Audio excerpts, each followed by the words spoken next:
L'économie avec un premier pas vers l'allocation sociale unique. C'était une promesse de campagne du candidat Macron. Réformer et fusionner l'ensemble des aides sociales, RSA, minimum vieillesse par exemple.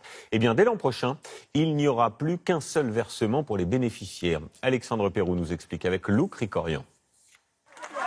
Fusionner les aides sociales, Emmanuel Macron l'avait promis. Mais la mesure tarde à venir. Dimanche, Agnès Buzyn, ministre de la Santé, annonçait la mise en place d'un versement unique des allocations pour 2019, un premier pas.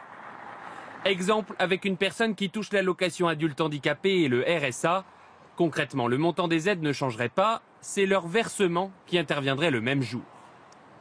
La fusion, elle, devrait concerner 6 allocations différentes. Le RSA, l'allocation de solidarité spécifique, la prime d'activité, le minimum vieillesse, l'allocation supplémentaire d'invalidité et l'allocation adulte handicapé. Objectif, simplifier les démarches pour que tout le monde touche les aides auxquelles il a droit. Ce qui pourrait coûter très cher à l'État. Si on ne veut pas augmenter l'enveloppe budgétaire, on est obligé de faire des perdants. C'est-à-dire que de toute façon, des gagnants vont rentrer dans l'éligibilité. Ceux qui ne recourent pas actuellement au RSA vont rentrer dans le dispositif. Et donc ça va avoir un impact budgétaire. Si on veut annuler cet impact budgétaire, on sera obligé de faire des perdants. La droite se dit favorable seulement si les aides sont mieux ciblées. Nous serons favorables, mais on le dit bien, à condition que derrière la présentation flatteuse qu'il pourra en faire, il n'y ait pas des coupes sombres aux dépens de ceux qui en ont vraiment besoin.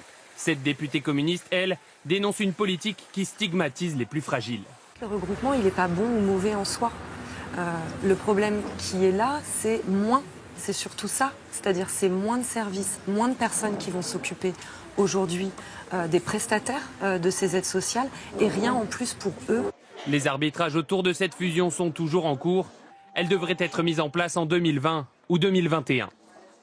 Alors, explication avec vous. Bonsoir Laurent Desbonnets, vous nous avez rejoint. C'est donc un Big Bang social qui s'annonce. D'abord, est-ce que c'est vrai que certains bénéficiaires de ces aides toucheront moins d'argent ? Oui, c'est vrai. Ça pourrait être le cas pour un peu plus de 3,5 millions de ménages. C'est en tout cas ce qu'indique un scénario sur lequel travaillent les services du Premier ministre.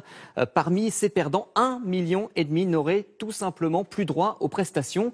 Des baisses qui toucheraient principalement les chômeurs de longue durée et les personnes qui vivent seules. Elles pourraient toucher par exemple un peu moins d'aide au logement. Deuxième point, est-ce qu'à l'inverse, certains bénéficiaires toucheront plus ? Oui, presque autant, 3 300 000 ménages parmi ceux qui seraient favorisés donc par ces nouveaux barèmes. Les personnes âgées, les familles avec enfants, les personnes handicapées seraient de leur côté assurées de ne pas y perdre. Dernier point, Laurent, quel est l'intérêt de cette réforme pour l'État ? Eh bien, au total, le montant global des allocations versées, on l'a vu, resterait identique, mais les frais de gestion baisseraient fortement en regroupant tous les organismes qui gèrent ces allocations. Une économie potentielle de plusieurs milliards d'euros. Voilà, le ressort de l'économie. Merci Laurent pour ces précisions.